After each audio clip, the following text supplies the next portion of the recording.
Valsad highway પરની વરસાદી પાણીના નિકાલ માટેની ગટર પર દબાણ કરનાર કોણ?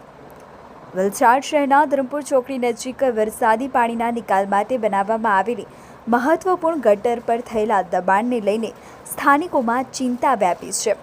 ગટર પર કપચી બનાવવાના પ્લાન્ટનું મટીરીયલ પાથરી દેવામાં આવતા ગટર સંપૂર્ણપણે બંધ થઈ જવા પામી હોવાનું સામે આવ્યું છે, જેના કારણે આવનારા ચોમાસા દરમિયાન વરસાદી પાણીના નિકાલમાં ગંભીર અવરોધ ઊભો થવાની શક્યતા વ્યક્ત કરવામાં આવી રહી છે.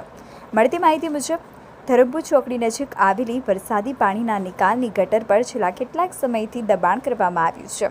ગટર ઉપર કપચી બનાવવાના પ્લાન્ટનો કાચો માલ અને અન્ય મટીરીયલનો ઢગલો કરી દેવાતા ગટરનું અસ્તિત્વ જ જોખમમાં મુકાઈ ગયું છે. પરિણામે ગટર અત્યંત જર્જરિત હાલતમાં પહોંચી ગઈ છે અને વરસાદી પાણીના કુદરતી વહેણને પણ અવરોધ સર્જાયો છે.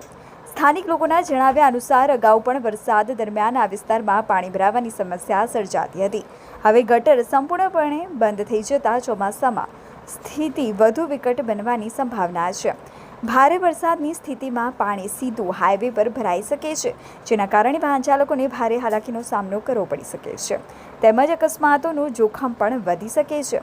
ધરમપુર ચોકડી વલસાડ શહેરનો અત્યંત વ્યસ્ત ટ્રાફિક વિસ્તાર હોવાથી દરરોજ હજારો નાના મોટા વાહનો અહીંથી પસાર થાય છે. જો વરસાદી પાણીનો યોગ્ય નિકાલ નહીં થાય તો હાઈવે પર લાંબા સમય સુધી પાણી ભરાયેલા રહેવાની સ્થિતિ સર્જાઈ શકે છે, જે વાહન વ્યવહાર માટે જોખમી સાબિત થઈ શકે છે.